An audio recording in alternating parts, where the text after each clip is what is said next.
আজ আমরা সকাল সকাল বেরিয়ে পড়লাম দক্ষিণেশ্বর মায়ের দর্শন। অশোকনগর থেকে এসি ট্রেনের টিকিট কেটে নিলাম দমদম পর্যন্ত। নতুন এসি ট্রেনে উঠে তো খুব ভালো লাগছে, মানে খুব এক্সাইটেড। তো ট্রেনটা দেখো কত সুন্দর, পরিষ্কার পুরো ভেতরটা। মানে আমরা যদি চাই তো এরকমভাবে আমরাও পরিষ্কার রাখতে পারি, আমাদের উপরেই সব কিছু পরিষ্কার। ঠিক আছে, তো তারপরে আমরা চলে আসলাম দমদম স্টেশনে। তো তারপরে ওখান থেকে মেট্রোতে চলে আসলাম। তো মেট্রো করে আমরা এখন দক্ষিণেশ্বর যাব। তাই মনা তো খুব খুশি, নাচানাচি শুরু করে দিয়েছে মেট্রোর মধ্যে। তো আমরা চলে আসলাম দক্ষিণেশ্বরে, এখন আমরা যাচ্ছি। খুব ভালো লাগছে, এই জায়গাটা তো খুবই সুন্দর। একটু নিজে একটু ভিডিও করে নিলাম আর ছবিও তুলে নিলাম এখানে।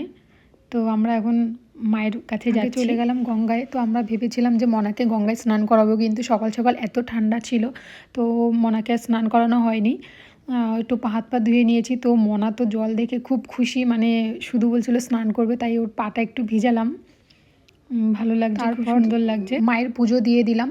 তো মায়ের পুজো দেওয়ার পরে আমরা এখান থেকে বেরিয়ে টোটো ধরে আমরা চলে গেলাম আদ্যাপীঠে। তো দুপুরে এখান থেকে ভোগের প্রসাদ খাবো বলে আমরা চলে গেছি আদ্যাপীঠে এসে পুজো দেবো।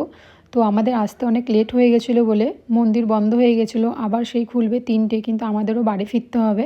এর জন্য আমরা চলে গেছি খাবারের ওখানে। তো এখানে অনেক রকমের ভোগের প্রসাদ দেওয়া হয়, অনেক কিছু, ভাত, তারপরে তোমার খিচুড়ি, পোলাও, সবজি, পায়েস, অনেক কিছু।